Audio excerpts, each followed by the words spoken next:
अस्सलाम वालेकुम गाइस, मेरा नाम है अली और मैं अपने channel daily horror stories by Ali से आपके सामने मौजूद हूँ। उम्मीद करता हूँ आप सब खैरियत से हैं और खुश हैं। तो जिन लोगों ने अब तक मेरे चैनल को सब्सक्राइब नहीं किया वो इसको सब्सक्राइब कर लें, लाइक करें और अगर हो सके तो शेयर करें। अगर आप अपनी स्टोरीज़ को शेयर करना चाहते हैं तो जैसे आपको बेहतर लगे आप कर सकते हैं। व्हाट्सएप कर सकते हैं, ईमेल कर सकते हैं, वॉइस मैसेज रिकॉर्ड करके भेज सकते हैं। जैसे आपको फिजिबल हो आप अपनी स्टोरीज़ को शेयर करें। वैद आज की जो पहली स्टोरी है ये बहुत ही इंटरेस्टिंग स्टोरी है और ये स्टोरी इस तरह से है कि अभी कुछ दिनों पहले मेरी अपने एक दोस्त से मुलाकात हुई और उससे जब मेरी मुलाकात हुई तो उसने बताया कि वो अपना जो घर है, बेसिकली ये लोग नॉर्थ नाज़िमाबाद में रहा करते हैं, ब्लॉक एफ़ के अंदर।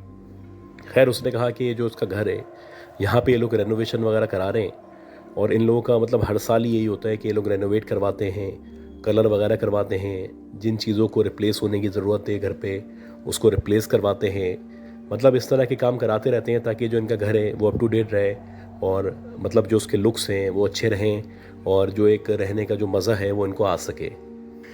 ये बताते हैं कि जो कलर वगैरह करवा रहे थे, बेसिकली जैसे आम तौर पे कलर वाले मिल जाते हैं, नॉर्मली कहीं भी आप रब्ता करें तो कलर वाले आम तौर पे मिल जाते हैं, लेकिन इनका जो कलर करवाने का जो कॉन्ट्रैक्ट था वो बेसिकली एक कंपनी से था, क्योंकि इनका बहुत बड़ा बेंगलो है और बहुत साहिब हैसियत लोग हैं। तो उन्होंने एक कंपनी से बात की थी और बात की हुई है बल्कि सालों से, वो जो कंपनी है वो इनके घर का कलर करवाती है।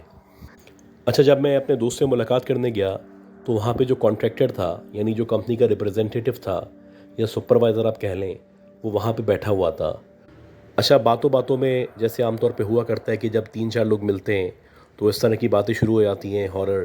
तो इसी तरह हम लोगों ने भी बातें करना शुरू कर दी और सब अपने अपने वाक़यात सुनाने लगे। तो इसी दौरानिए में जो हमारा एक दोस्त था, उसने जो कॉन्ट्रैक्टर था यानी जो कलर कंपनी का रिप्रेजेंटेटिव था, उससे कहा कि आप बताएं कि आपका तो काम इस तरह का है कि आप मुख्तलिफ़ बेंगलोज़ में, फ्लैट्स में, हॉस्पिटल्स में, ऑफिसेज़ में कलर वगैरह का प्रोजेक्ट लेते हैं और वहाँ पे कलर करवाते हैं। तो कभी आप लोगों के साथ इस तरह का वाक़या या कोई मामला पेश आया है? पहले तो वो जो बंदा था वो अवॉइड करने लगा, लेकिन जब हम लोगों ने उससे इंसिस्ट किया तो उसने बताया कि हाँ, अभी रिसेंटली यानी ये जो दिसंबर चल रहा था और 2022 दिसंबर के अंदर एक वाक़या पेश आया है। अब ये बताता है कि हमारी जो टीम है बेसिकली ये 10-12 अफराद पर मुश्तमिल है और नॉर्मली हम बड़े जो प्रोजेक्ट्स होते हैं उनको ही एक्वायर करते हैं, उनको हासिल करते हैं। खैर ये बताते हैं कि इनकी टीम का एक मेंबर है और उसका नाम जो है फ़र्ज़ करें काशिफ़ है। तो काशिफ़ के बारे में उन्होंने बताया कि अभी 2022 दिसंबर के अंदर हमने एक प्रोजेक्ट पकड़ा था। एक बहुत बड़ा सा बेंगलो था, वहाँ पे पूरे बेंगलो के अंदर कलर करना था। अब क्योंकि ये हमारी कंपनी है तो हम लोग जो टाइम फ्रेम देते हैं या जो टाइम बताते हैं उस टाइम के अंदर अंदर ही हमें अपना काम करना होता है। अदरवाइज़ जो हमारी गुडविल है वो ख़राब होती है या हमारा नाम ख़राब होता है। अब ये बताते हैं कि जो हमारा बेंगलो था उसमें हमें सैटरडे तक काम कंप्लीट कर लेना था, लेकिन बज़ाहिर ऐसा लग रहा था कि एक दिन लेट हो जाएगा। अच्छा, वो जो बंगले वाले थे वो भी थोड़े से गुस्से वाले लोग थे या नाराज़ होने वाले लोग थे। तो उन्होंने कहा कि जो टाइम आपने दिया है उस टाइम के अंदर अगर आप काम करेंगे तो ठीक है, और अगर आपको लगता है कि आप उस टाइम के अंदर काम नहीं कर सकते तो काम को यहीं पे ख़त्म करें, हमारा कॉन्ट्रैक्ट आपसे ख़त्म, हम किसी दूसरे बंदे से कलर करवा लेंगे। खैर बहरहाल ये क्योंकि ज़ाहिर सी बात है कंपनी को रिप्रेजेंट करते थे तो इनके लिए बड़ा नामुमकिन था कि अपने कस्टमर को नाराज़ कर सकें। तो उन्होंने पूरी कोशिश की कि सैटरडे तक जो इनका काम है वो कंप्लीट हो सके। अब इसी दौरानिए में जो इनका बंदा था जो उस बेंगलो पे काम कर रहा था, उसको काम करते करते तकरीबन रात के 2 या ढाई बजे का टाइम हो गया, तब जाके वो काम कंप्लीट हुआ। अच्छा, अब ये जो काशिफ़ था ये तकरीबन ढाई बजे के करीब अपने घर के लिए निकला और इसकी जो रिहाइश थी बेसिकली वो नॉर्थ कराची में थी, सिंधी होटल पे थी। अब जब ये वहाँ से बंगले से निकला तो इसने सोचा कि मैं ऐसा करता हूँ, बजाय इसके कि मैं रोड की तरफ जाऊँ या ज़ियाउद्दीन की तरफ जाऊँ, फिर वहाँ से फिर लंडी कोतल और दूसरी चौरंगी से आगे बढ़ता हुआ जाऊँ, मैं ऐसा करता हूँ कि जो बंगले का पीछे वाला रास्ता है यानी ये जो गलियों से ही रास्ता निकल रहा है जो सैफ़ी कॉलेज के पीछे जाएगा और फिर नॉर्थ नाज़िमाबाद की स्ट्रीट पे इसको ले जाएगा, मैं उधर से निकल जाता हूँ। जो नॉर्मली हर कोई सोचता है कि मैं शॉर्टकट रास्ते से निकल जाता हूँ, रात का भी पहर है और रोड पे जाना ठीक नहीं है, कोई मोबाइल स्नैचिंग हो जाए या इस तरह का मामला हो जाए। खैर ये जो पीछे वाला रास्ता था ये रास्ता उसने पूरा सीधा जो है वो पकड़ लिया और ये अपने घर की तरफ निकल गया। अब ये जो था ये बाइक के ऊपर मौजूद था और इसका जो ध्यान था वो जल्द अज जल्द घर पहुंचने पे था। ये बताता है कि जैसे ही मैं थोड़ा सा आगे गया तो वहाँ पे जो लोग रहा करते हैं उनको पता है कि एक बहुत बड़ा सा ग्राउंड आता है, उसके साथ एक मस्जिद मौजूद है। अच्छा, वो जो ग्राउंड है उस ग्राउंड के कोने पे एक बहुत बड़ा सा बरगद का शायद दरख्त मौजूद है और बहुत पुराना दरख्त है और देखने से ऐसा लगता है कि शायद वो 80 साल या 100 साल पुराना दरख्त होगा। खैर, जैसे ही ये उस दरख्त के करीब पहुंचा तो इसने देखा कि उस दरख्त के नीचे बाकायदा जो है वो एक औरत है जो बड़ी सजी हुई संवरी हुई खड़ी हुई है और बज़ाहिर देख के ऐसा लग रहा है कि बहुत ही कोई अच्छी फैमिली की एलीट क्लास की औरत है जो खड़ी हुई है। अब ये बेचारा रंग वाला था, कलर करने वाला था, तो इसने सोचा कि हो सकता है वही यहाँ पे खड़ी हुई हो, ये बंगले वगैरह बने हुए हैं या अमीर लोग हैं, ये लोग जाग रहे हो रात में। खैर, ये जैसे ही उसके करीब पहुँचा तो उस औरत ने इसको इशारा किया। अब जब उस औरत ने इसको इशारा किया तो वो जो इशारा था वो रुकने का इशारा था कि जैसे यहाँ पे रुक जाओ या मुझे तुम्हारी मदद की ज़रूरत है। पहले तो ये समझा कि शायद मेरा वहम है, क्योंकि एक साफ़ सुथरी सुलझी हुई और अच्छी एलीट क्लास की औरत लग रही थी। उसने ज़ेवर वगैरह भी पहना हुआ था, बहुत साफ़ सुथरे कपड़े पहने हुए थे और ये एक्सपेक्ट नहीं कर रहा था कि इस रंग वाले को या इस बंदे को वो रोकेगी। खैर, इसको जब यकीन हो चला कि उसने वाकई में रोका है तो उसने थोड़ा सा आगे यानी दरख्त से आगे जाके बाइक रोक दी और वहाँ पे पलट के उसको देखने लगा। अब ये उससे तकरीबन 8-10 कदम के फासले पे था। तो इसी दौरानिए में वो जो औरत थी उसने इसको कहा कि क्या आप मुझे आगे छोड़ देंगे। अब जब इसने ये सुना तो इसको यकीन नहीं आया। ये सोचने लगा कि ऐसा कैसे हो सकता है, ये तो बहुत ही कोई सुलझी हुई साफ़ सुथरी और अच्छी फैमिली की औरत लग रही है, ये मुझे भला क्यों कर रोक सकती है या मुझसे लिफ्ट क्यों कर मांगेगी।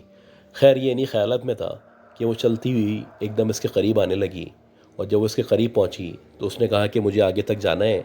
एक्चुअली मुझे यहाँ से ना कोई बस मिलेगी, ना रिक्शा मिलेगा, ना टैक्सी मिलेगी। बेहतर है कि आप मुझे रोड तक उतार दें, वहाँ से मैं कोई टैक्सी वगैरह ले लूँगी।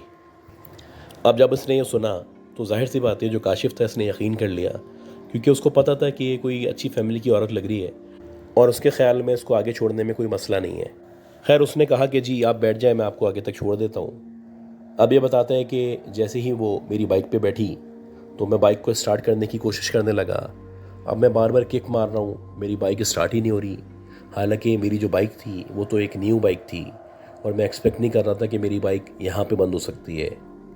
खैर, मैं पहले चेक करने लगा कि हो सकता है कि इसका प्लग निकल गया हो, या हो सकता है कि पेट्रोल का जो पाइप है वो निकल गया हो, या हो सकता है कि ये जो गाड़ी का इग्निशन है वो ऑन ना हो।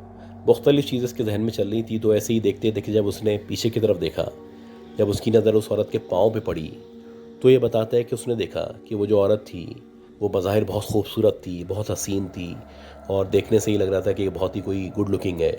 लेकिन जो उसके पैर थे वो बाकायदा ऐसा लग रहा था जैसे कि जले हुए पैर हैं, या उसके पैरों पे बहुत सारे निशानात मौजूद हैं और उसके पैरों पे बज़ाहिर देखने से ऐसा लग रहा है कि जैसे उसकी जो स्किन है या जो खाल है वो बाकायदा उतरी हुई है।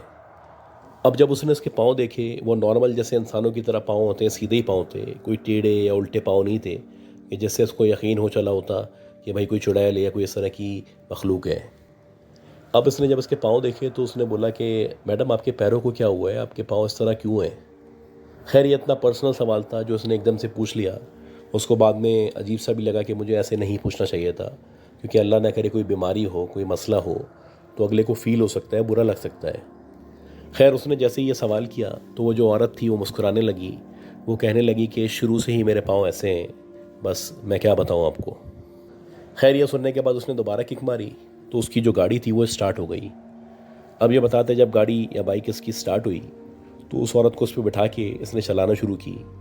अब जो लोग उस स्ट्रीट पे या उस इलाके में रहा करते हैं उनको पता होगा कि ये जो सीधा रास्ता है, ये जो बंगलों के दरमियान गली निकल रही है, ये आगे जाके सैफ़ी के बैक साइड पे चले आती है और फिर और आगे मज़ीद जाएँ तो फिर वो जो फूड स्ट्रीट है नॉर्थ नाज़िमाबाद की वो आ जाती है, डोनिज़ल वाली गली है, इस तरफ चले आते हैं आप लोग। खैर, बहरहाल इसने जब चलाना शुरू की तो इसको बज़ाहिर ऐसा लगा कुछ देर चलने के बाद ही कि जो उसकी बाइक है वो एकदम से भारी होना शुरू हो गई है, या इसकी बाइक पे बहुत ज़्यादा वज़न लाद दिया गया है, या ऐसा लग रहा है कि 3-4 लोग हैं जो उसकी बाइक पे बैठे हुए हैं और बज़ाहिर तो दिखने में बड़ी पतली दुबली सी खातून थी। खैर, ये बताता है कि दोबारा से मुझे अजीब लगने लगा कि भाई ये बाइक चल क्यों नहीं रही, ये तो नई बाइक है या न्यू बाइक है। खैर, इसने सोचा कि हो सकता है कि जो रेस का तार वगैरह होता है उसमें कोई ट्रबल हो। मुसलसल ये रेस देने की कोशिश कर रहा था और रेस देने के बावजूद भी जो उसकी बाइक थी वो 20-25 की स्पीड से ज़्यादा आगे नहीं बढ़ रही थी। अब ये बड़ा हैरान था कि ऐसा क्यों हो रहा है।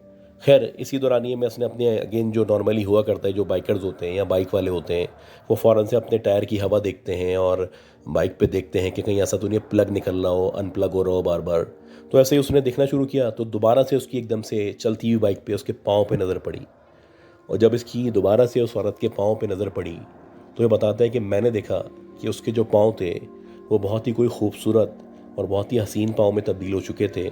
हालांकि अभी थोड़ी देर पहले मैंने देखा था और उससे पूछा था और उसने कन्फर्मेशन भी की थी, इकरार भी किया था कि हाँ मेरे पाँव शुरू से ही ऐसे हैं। लेकिन अब जब दोबारा मैंने देखा है तो उसके पाँव नॉर्मली जैसे औरतों के हुआ करते हैं, हसीन पैर, खूबसूरत पैर, वैसे ही पैरों में उसके पाँव तब्दील हो चुके थे।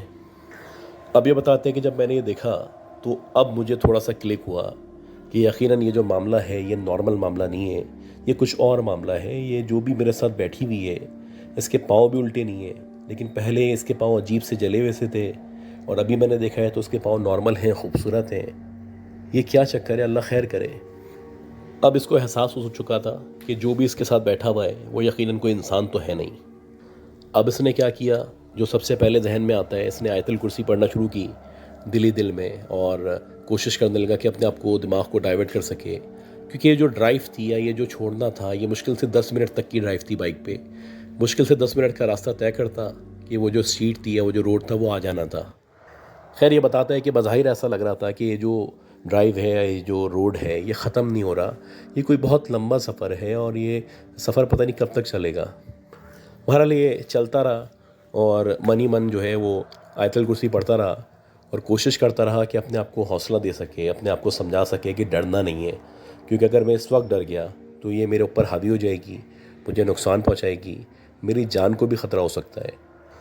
क्योंकि आमतौर पे कहा जाता है कि अगर आपका कभी भी इस तरह की मखलूक़ात से सामना हो तो अपने आप को आपने ब्रेव शो करना होता है, आयतुल कुर्सी पढ़नी होती है, आयात पढ़नी होती हैं, खुदा पे यकीन रखना होता है और अगर आप साबित कदम रहेंगे तो इंशाल्लाह आपको कभी भी नुकसान नहीं होगा। अब ये बताता है कि मैं जैसे जैसे आयतुल कुर्सी पढ़ रहा था, पहले तो मैं दिल के अंदर पढ़ रहा था, फिर आहिस्ता आहिस्ता करके मेरी ज़बान पे आना शुरू हुई और ज़बान पे आने के बाद वो आहिस्ता आहिस्ता जो आवाज़ स्लो थी वो मैंने आवाज़ बढ़ाना शुरू कर दी और बज़ाहिर ऐसा लग रहा था कि अब कोई ज़ोर से आयतुल कुर्सी पढ़ रहा है। अब ये बताता है कि इसी दौरानिए में जब मेरे लबों पे आयतुल कुर्सी आ चुकी थी तो वो जो औरत थी या वो जो हसीन और जमील औरत थी, दोशीज़ा थी, जो मेरे बाइक पे मेरे पीछे बैठी हुई थी, जिसने मुझसे लिफ्ट मांगी थी, बज़ाहिर ऐसा लग रहा था कि उसने कुछ कहना शुरू किया है या कुछ गुनगुनाना शुरू किया है या कुछ उसकी ज़बान पे कलाम है जो बार बार पढ़ रही है।